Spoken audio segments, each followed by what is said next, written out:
First of all, thank you very much for the invitation. It's a pleasure for me to be here today. I'm from Ottawa, so many of you, had to take flights of over 4 hours to be here, so it was kind of easy for me and to be able to support somehow.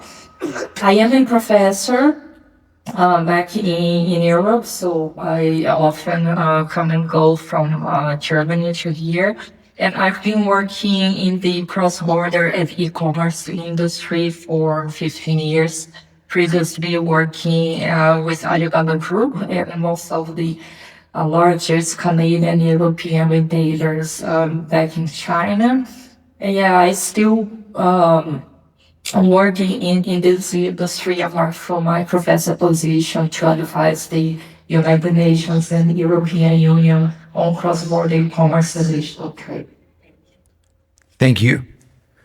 What are the biggest challenges that we're facing today around strengthening trade, particularly when it comes to the digital economy? Well, maybe if you have asked me a couple of months ago, I would say regulations, but right now for sure is the trade war. I think that the new tariffs, they are really shaking up many different countries. You can see here in Canada, the Canadian government is trying to re-strategize the trade plans, especially relationships with other countries or European Union, Southeast Asia, for example. So what I'm saying now is the trade union. As you break down the trade war and think about the trade war, which is a big topic, what specifically within the trade war do you see as the biggest challenges that we need to figure out how to overcome? It is actually not the first time that I deal with the trade war. Back in 2018, there was the first trade war, but it was more only between China and the USA. And then I also faced another trade war, not involving the USA, but Lithuania and China, for example. So at this time, I think the scale of it is very different. It's not only from country to country, it is globally, because the US needs to re-strategize the trade, the policies, also to bring back, business and manufacturing to the United States to rebalance the trade balance as well. So I think at this time is the scale itself that is affecting so many countries globally.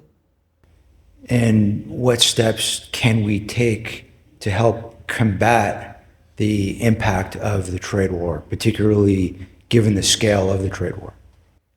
It is very clear, especially for Canada, that we cannot just rely on trade with the United States. I think those days are over. And Canada is doing that. I've been supporting some Canadian companies, to explore different markets in Asia, in Latin America, Africa. But I think the focus right now for the Canadian government is Asia and also Europe. And then next step it will be to bring more companies to other regions. So I think this is a very urgent topic that we need to tackle here in Canada, not to rely a lot on the US market. And we can see the devastation, right, in terms of employment, in terms of job losses. Only here in Ontario, if I could share some data with you, they are expecting to lose around 68,000 jobs only in Ontario because of the trade war. And for next year, another over 190,000 jobs. So this an unfortunate situation that we are facing right now, and we need to be fast to react. When you talk about being fast to react, you mentioned trying to find other trade partners. What are some other steps that those involved, those engaged, should really be thinking about taking? The very first step is to support the SMEs, is to support woman-led companies, is to support family-owned companies from Canada for them especially the ones that rely a lot on the trade with the US for them to export different countries. And the second step would be to also focus on the digital economy. We cannot deny the fact that we are moving towards what we call agentic AI phase, where you are going to see many challenges, many companies that are digitalizing, implementing AI. So what's Canada doing to absorb this new workforce for people to also gain the digital skills that are necessary? So in one front, it should be trade, finding your partners, and also by supporting companies and finding ways to implement the digitalization, AI, and preparing Canada for the digital economy. You posed a question, so I'm going to ask that question that you posed, which is, what is Canada doing to help support companies navigate the digital age? AI is disrupting everything. What is Canada doing? Well, I do see changes with the new government, the new programs. For example, now there are different programs to support Canadian SMEs going abroad. Like I said, firstly to Europe and then to Southeast Asia. And I also see from the government that they want to focus on different sectors. For example, renewable energy, also quantum computing or semiconductors, for example. So it will be more sectoral basis where Canada wants, more workforce to develop further, because we do not need to have a strategy for all industries per se. You should first have pilot projects. You should incentivize industries that are key to the economy. And lastly, also Canada is now part of European Union Horizon program. I am also part of the European Commission and the same program to evaluate investment possibilities not only for Canadian companies but also for European companies. And this is a great opportunity. I think Canadian companies, they also need investments. They also need to have support from other entities from the Canadian government, from the private sector, cooperation with the academia, and also with different countries for them to enhance the capabilities and think of going abroad. You mentioned agentic AI. What are the specific technologies that you think everyone in the audience should be cognizant of, and what should they understand? It is a bit challenging to talk about AI because before our perspective would be we need millions of investments. We needed to first develop, let's say, the ChatGPT type of tools and see the begins of manufacturing, what type of industries that we should focus on. For example, semiconductor, like I said, is one industry where I see there will be big opportunities to develop in terms of AI. But not only that, we also need to think of the implications of AI to the economy, to job losses, but also opportunities, what type of skills. So we are moving forward with that in terms of development, but we also need to think about regulation, about ethical AI, about how to support AI, or at the same time to mitigate threats and risks. Are there any specific policies? We've talked at a high level about some steps that the government should be thinking about taking. Can we get a little more granular about specific policies that you might think are worth pursuing to help tackle this? Canada has been slow in terms of regulating AI. There are discussions about an AI Act here for to mitigate the threats. European Union, for example, was the first region to have such regulations with the EU AI Act. Then China also. China even have on the generative AI regulations and measures. For example, then more and more countries are moving towards this. Then you have at the global level, for example, with OECD, that Canada is also part of that, on the ethical principles that Canada follow. So again, I think Canada needs to think of regulation, but not only that, we needed to think about the future as well.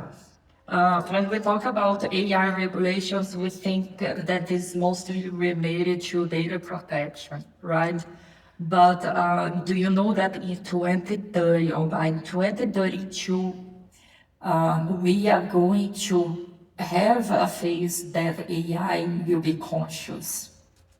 Imagine if you have LLM systems that are able to think of themselves, that might clash with humans and what we think and what we know that is ethical or moral or legal or illegal, right? So I think regulations are very slow when it comes to the developments and the dynamics of AI. As we explore this topic, clearly among those who are impacted most significantly are those in the e-commerce space. What role can anyone in e-commerce play?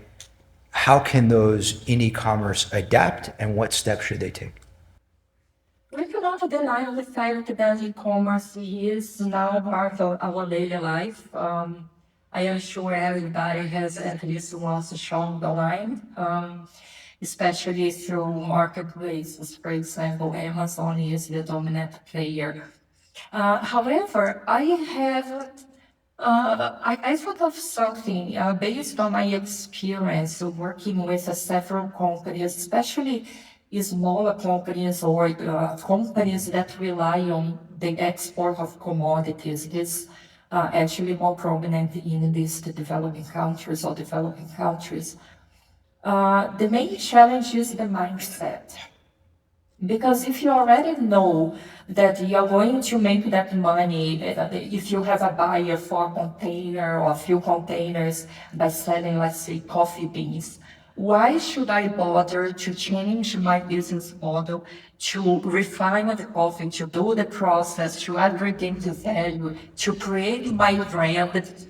So working with several governments in this field, it really made me realize that the main challenge is the mindset.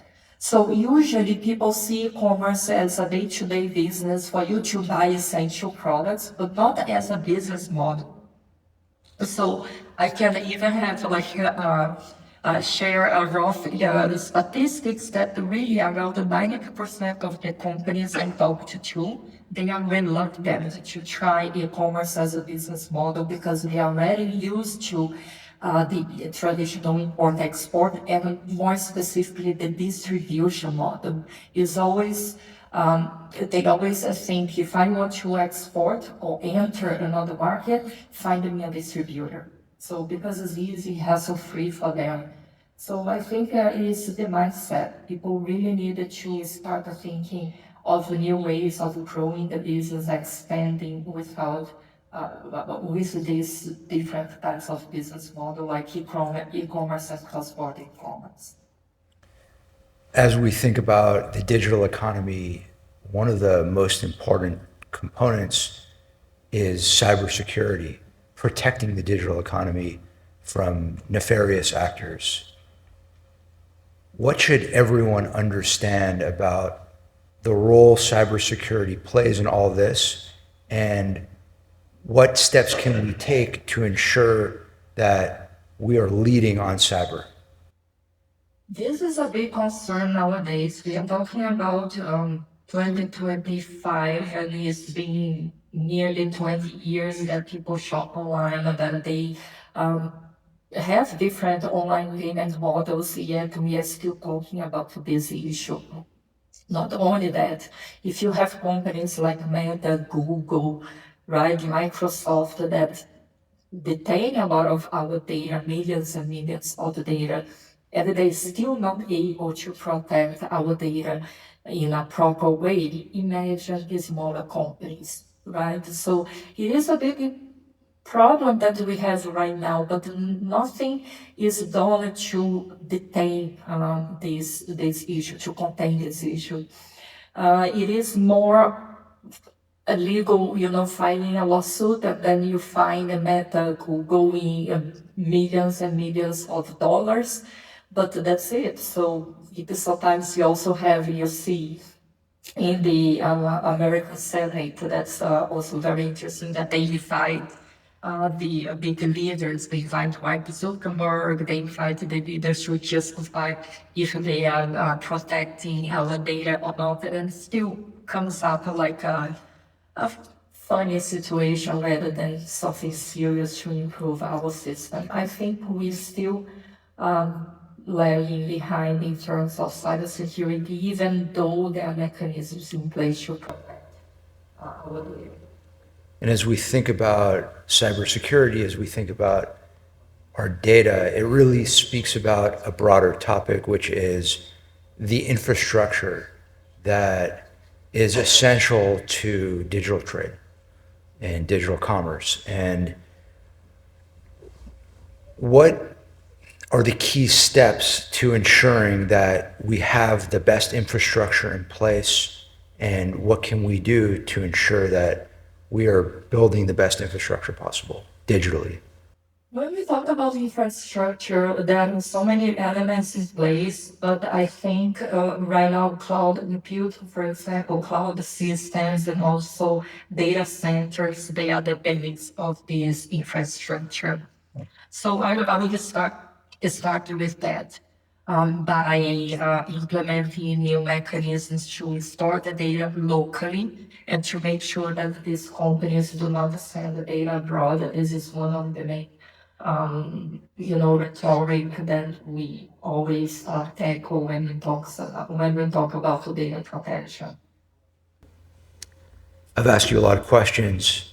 I know we have questions from the audience because the last time I moderated a panel, which was a few hours ago, questions from the audience were a lot better than the questions that I asked. So I'm going to open up the floor to our audience and see what questions our audience members have.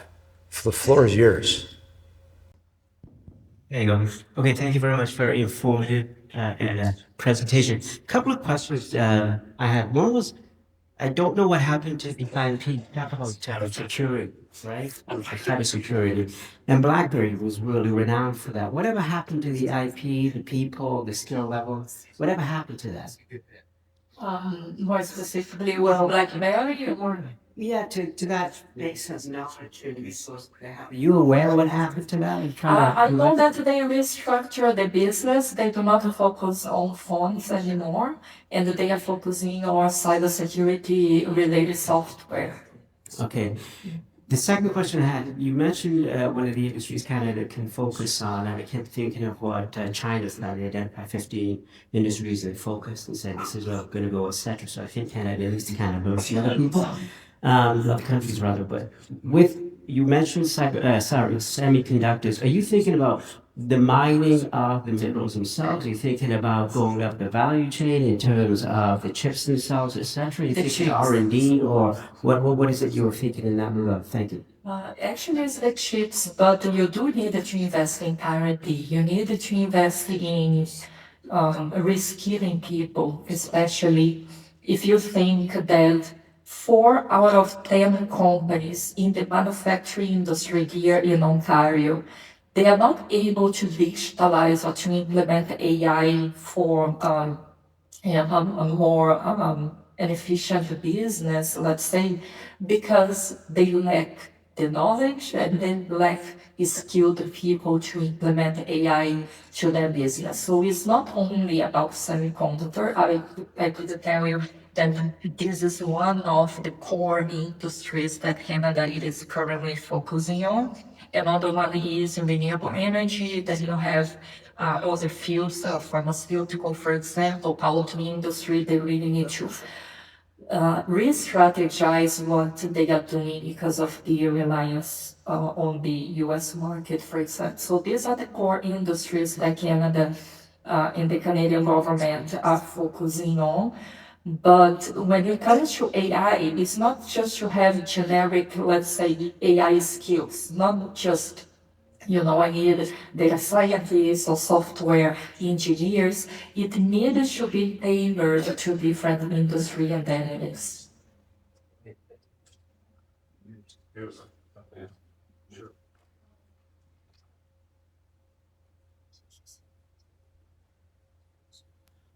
Thank you very much. It was very informative listening to you. But you touched on a lot of things, right? Which are good, by the way. Let's say this in a bad way. But when I look at the topic, I think we're talking about it has three important things in it: digital economy, trade resilience, and global markets. So given that we have Donald Trump forcing us into a huge reset, and given that we have AI transforming everything, it may seem a little bit idealistic, but we are probably in a position where we can say, if you were to hit the reset button and say, what should Canada do at this point to be the world leader in 5 or 10 years? What would your recommended strategy be? This actually a $1 million question. And I do understand that not only Canada, but any government, they need to play on different fronts to digitalize and also to make sure that they provide better support to, especially right now, companies that rely on trade and they need to diversify. And actually, this is the goal of this conference. We are talking about diversification, right? However, for Canada, I think the top one priority should be to protect Canadian business when it comes to the trade war. I think we do have several problems, obviously, we need to tackle, but trying to find the different markets and how to reposition these companies, how to better support these companies, because they are the backbone of the economy. Over 30 to 40% of Canadian companies, they are related to export. They generate revenues to the economy. And when it comes to SMEs, over 50% of SMEs, they support the economy. They are responsible for GDP growth and to employ half of the Canadian population in the workforce. So there is this need right now that was a sudden need that perhaps thinking back a few years ago, Canada wouldn't face this if they were not, reliant on the American economy. So I would say this is the very first step. And the second step then would be to focus on the digital economy and how to make sure that at the same time Canada projects itself as an AI superpower, because right now in the innovation ranking, Canada is top 14 and the last one among the G7 economies. So there is a lot to do also when it comes to not only to digitalize and to project the country in a much better way when it comes to AI, but also to make sure that the economy is ready to absorb this workforce and instead of having a bad impact, a negative impact when it comes to AI revolution. I'm going to close out with the last question. So, you spoke about the reskilling, the strategic reskilling of the workforce to ensure that they're able to really productively and constructively utilize AI in a way that is helpful to the government and to the enterprises. What we found and what we've seen is that when organizations start utilizing AI, that we're seeing a lot of job loss. What are your strategies for mitigating that? I mean, I know the strategic component is important, but if we're going to be strategically upskilling, there seems to be some give there. So what strategy do you suggest? Yeah, this is another tricky question because we cannot deny that yes, AI will cause job losses, but it will also generate more jobs, but in certain fields only. And most of the fields, I actually was reading the WEF report, most of the fields will be related to AI, will be related to IT and technology. So you see more impact in different industries than the other ones. So in one hand, of course, many people will lose their jobs, but on the other hand, people will also we also have more job created because of AI. So then you need to make sure that the population, especially young people that are going to start in the workforce, they gain the skills of the future. I'm talking about software engineering, data science, among all of the 10, let's say, professions, it to be related to IT skills. So we have to start now. Even I think the older generation is more challenging, but we cannot forget also the adults. It's not only to think as a government or as academia to think of young generation, because what about 40 plus or 50 plus people? They also need more support even when it comes to reskilling. So we needed to work on all fronts to be able to catch up with the transformation and at the same time to provide a better opportunity to all ranges of people. All right, excellent. Okay, so we do have one more, I'm sorry. One more, and then we're wrapping it up. Thank you very much. A great debate and discussion. Uh, the World Trade Organization is one of the areas that I sometimes work on, especially when countries try to integrate into global value chains and so on. Now, the World Trade Organization was established to facilitate trade between countries, and when there are countries that take more protectionist approaches to trade, it creates a barrier, as we see in the United States today. When there's a disagreement between countries, they go to the World Trade Organization, and then if the issue is not resolved, it goes higher to the appellate body, which is basically 7 judges that review the dispute and see which country is at fault and how they can resolve it. The problem is that the appellate body has not been functioning since 2019 because the US blocked the appointment of new judges to that body. So basically that body was non-existent. If a country has a dispute with another country, what is the best global legal system, since you are from a legal background, that the world can use, that these countries can use in order to overcome these barriers? And is the World Trade Organization even necessary? They are necessary because they are the only organization right now to regulate trade. However, you also have bilateral mechanisms, you have agreements. So the US that you mentioned is renegotiating some agreements or FTAs with the individual countries. And then you have what we call intra-block settings also, where you can have an agreement between either a country and a trade bloc or between a trade bloc and another trade bloc. And actually this one has worked very well, taking into consideration, for example, the previous panelists talked about the AFC, FTA, and other mechanisms also done within blocks. ASEAN also has very robust, and settlement mechanisms, negotiation mechanisms for the countries that are members of ASEAN, to enhance relationship with China, with Canada, European Union now and Canada, they also have an agreement. However, the WTO, I agree with you, they are not perfect. I think we've talked about reforming the WTO for the longest time.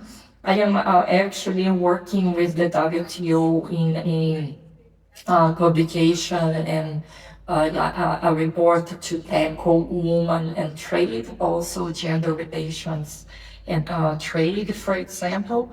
But we cannot deny that, yes, we need to reform, yes, we need to think of new ways to organize trade. And right now the system is not fair, the system is far from being perfect, but this is what we have. So how can we work with what we have?